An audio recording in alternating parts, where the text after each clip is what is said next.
So guys, now I detached the main board here from the JP4 and it's completely free now. I will bring this thing to my workbench, and also here we will do the recap, but be really careful not to break the mainboard. So now I have the mainboard now on my desk, and as you can see, it's not so dirty, but we have a lot of capacitors here what we have to change. We have here some 10 microfarads, here the bigger one here 1000 microfarads, and in the bottom I have also 147 microfarads here. What I have to do now is I will change all the capacitors and also desolder this Molex connector here, PCB connector, because it's a battery connector, and as you can see there's a lot of corrosion from the battery here on it, and I will desolder it and will replace it with a newer one. Now I finish the recapping of this main board, and here is the result. So this is the biggest one, the 1000 microfarads on this main board. Then we have here a couple of 10 microfarads and some others here, and also in the back I changed here this one. This was what was it, 35, no, 47 microfarads, yeah. And now I want to clean this board completely with my PCB cleaner, and after we will see how it looks like.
Finished all now. I built cards, connect everything, and now let's see how it will behave when we turn it on, this device. So fingers crossed, guys.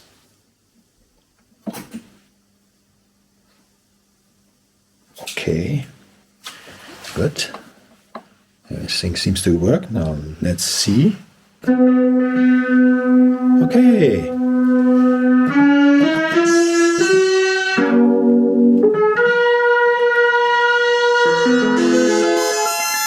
Yeah, it works. But we have still the same issue with the sustain problem. I don't know where it comes from. Maybe it's a really simple. It's could be a really simple thing. It could be a defective CMOS chip. It could be everything. But anyway, now where I change every capacitor here, we have to go deeper in the drawing, in the service manual of Roland JP4, and take the oscilloscope and some other measuring devices, and we'll check everything now, and maybe we will find it. I'm sure we will find the issue why it behaves like this, and now we will go deeper in the schematics and will see if everything is okay, and then we will calibrate it and hopefully we will solve this issue. So welcome back. I have now sorted out the problem what I had before with the sustaining issue. It turns out that this CMOS chip here was defective on the controller board. How I found it out, I will explain to you. So first, I thought it's the problem with the key assignment board here, but after I measure the key assignment board completely with my oscilloscope, turns out it's okay, it's working perfectly fine. After, when I check the service manual, I nail it down to the module controller board, and I begin to measure these parts here. So it's an envelope clock generator, and it makes sense because, you know, the problem was that the sustaining issue has to do something with the clock generator when you think in the hindsight. But anyway, what I did, I check here the IC chips 4069. It's these three here, and it was okay.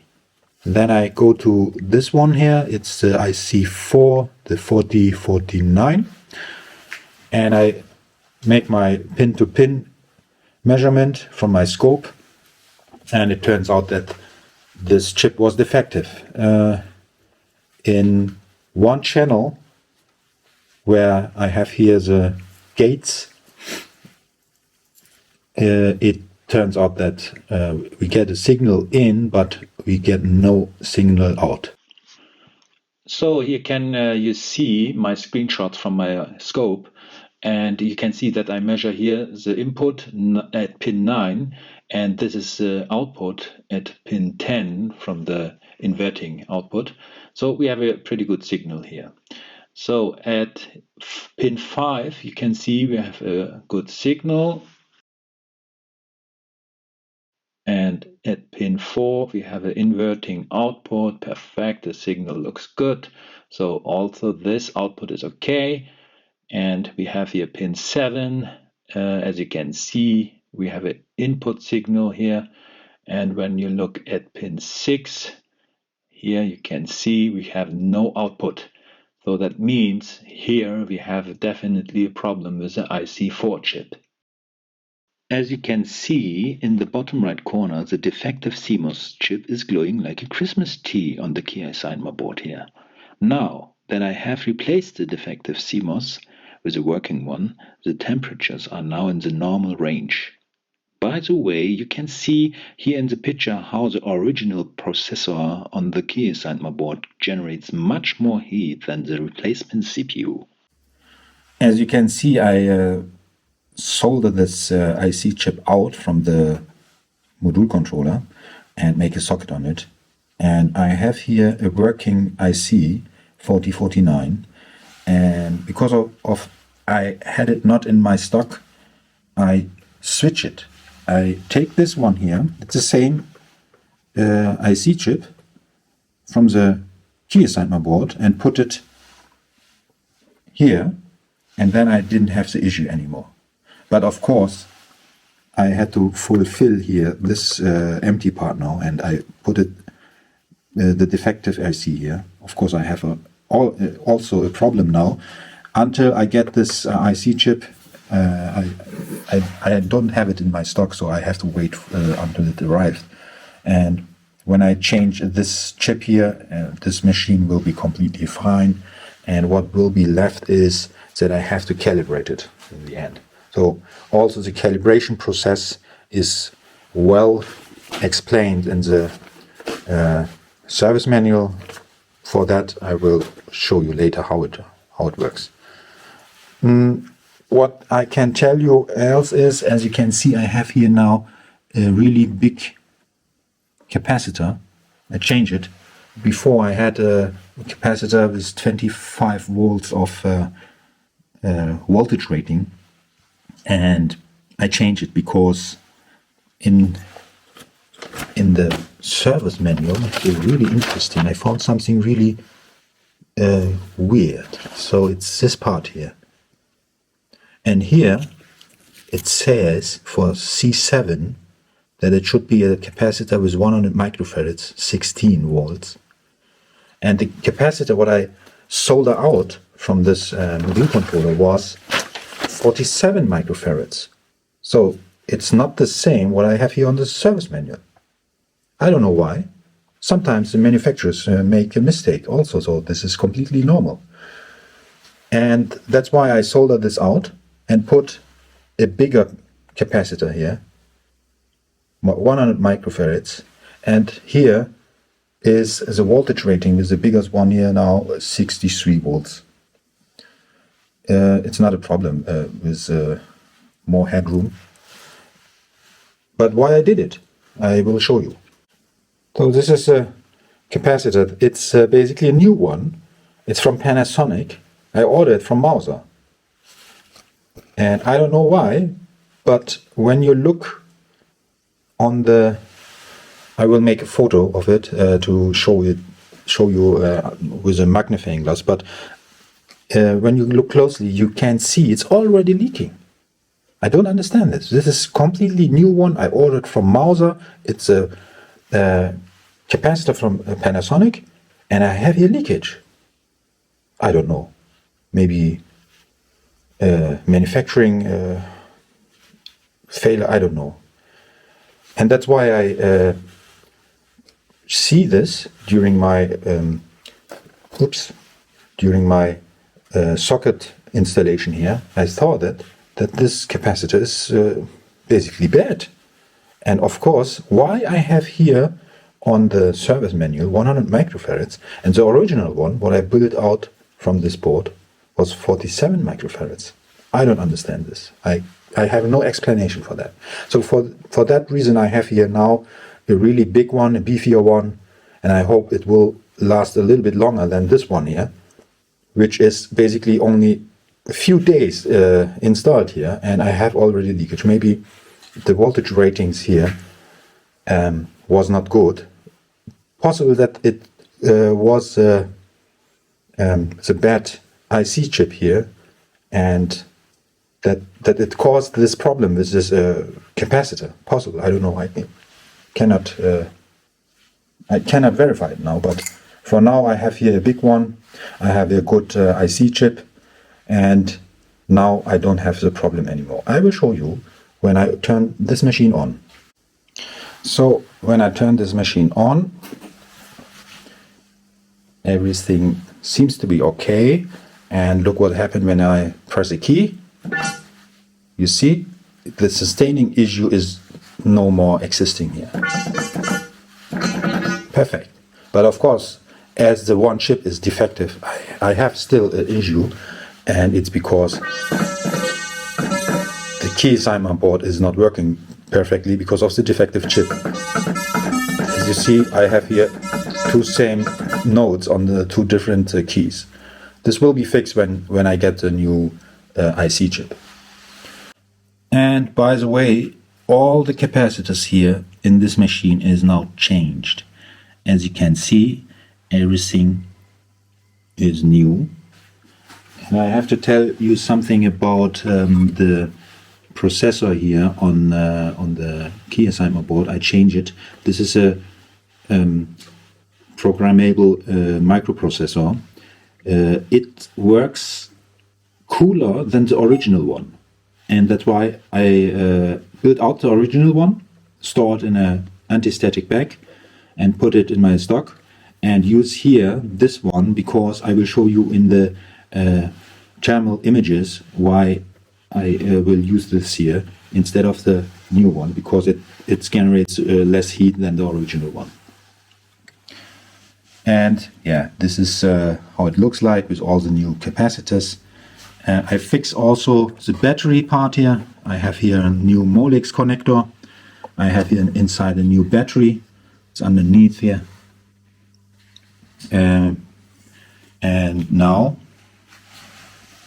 it's almost finished, except for this one defective chip on the key assignment board.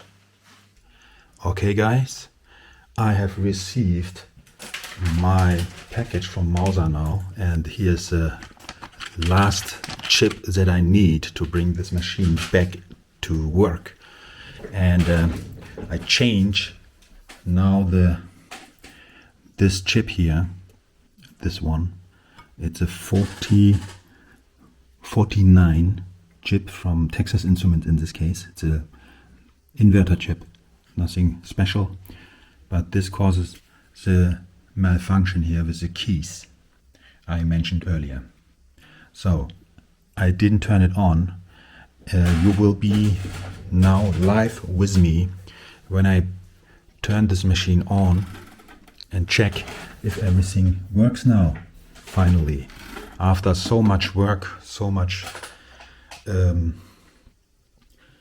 troubleshooting, this is now a JP4 what should work now, and we will see. You will be with me here when I push the button. Okay, fingers crossed guys.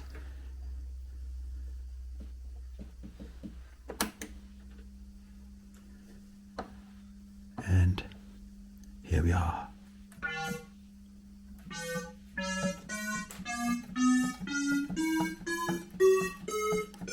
And as you see,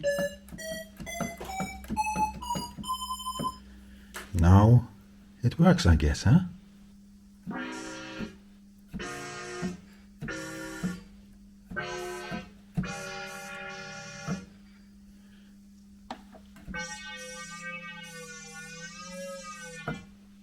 Yeah.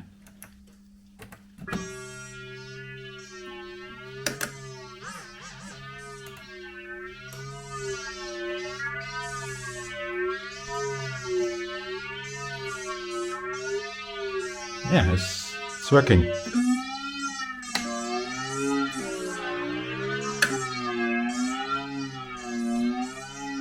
Nice. I clean all the keys here under soap water. So they are really looking great now.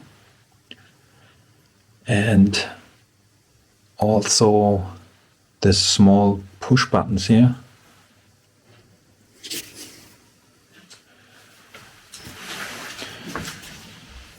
Yeah, of course, the bender board, so-called, looks very nice. And yeah, what I can tell you about the power supply here, basically every major component here was changed. So the rectifiers I changed, the capacitors, I changed the voltage regulators here for the 15 and 5 volts. I changed the IC chip for the minus 15 volts here also with a newer one. So basically this power supply is completely new now. Yeah, except for the transformer, but these are really reliable, and it's nothing will happen with this one, hopefully. Yeah, on the main board, after all the inspection and all the cleaning, all the troubleshooting, of course you see here every single one of these capacitors also changed. Yeah, also the module controller board, everything is changed, and also this one chip here, this was the defective one in the end.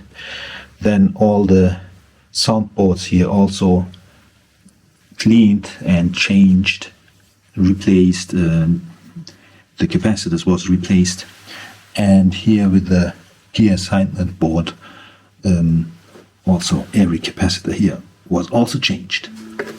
Yeah, and of course the boards here in the front lid, this was the first thing what I did. Clean all the sliders, clean the boards. Look, now there are no solder residues or something what's linked with soldering. It's completely shiny and new now. And basically, in the end, this machine is working completely fine now. I will show you. Let me close the lid here. So it's, you see it's running already. I'm here in the radiator mode. Let's turn it off for the moment. I do also all the calibration of this device. Now it sounds really great. The C is a C now. What you have to think about when you turn this machine on, you have to wait half an hour minimum, or 45 minutes, to be able to get all the components warm enough. When you turn it in the beginning, when you turn it on, you have a little bit detune of the C and other keys, so you have to wait. It's a completely analog device. That's why you have to wait until it gets warm, and after all the keys sounds okay, like here.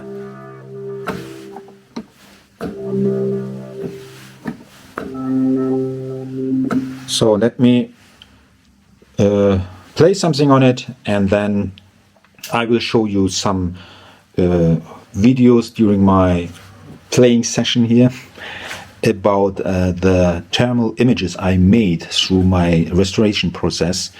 And you will see, or you can take this thermal images for you to make your own troubleshooting, because now this machine is working, so you know how the thermal image shows or looks like for a working JP4. Or maybe it will be helpful for you if you are in this situation to troubleshoot JP4. So that's basically it. Thank you very much for your watching. Thank you very much for watching. And I know it takes a little bit of time to finish all this video, because it's not easy to fix this device and then to prepare all the videos for you. But for future purpose, I wanted to do this restoration video, because I think we all need to share our knowledge when it comes to analog synthesizers, and analog synthesizers like this JP4. And yeah, that's my opinion.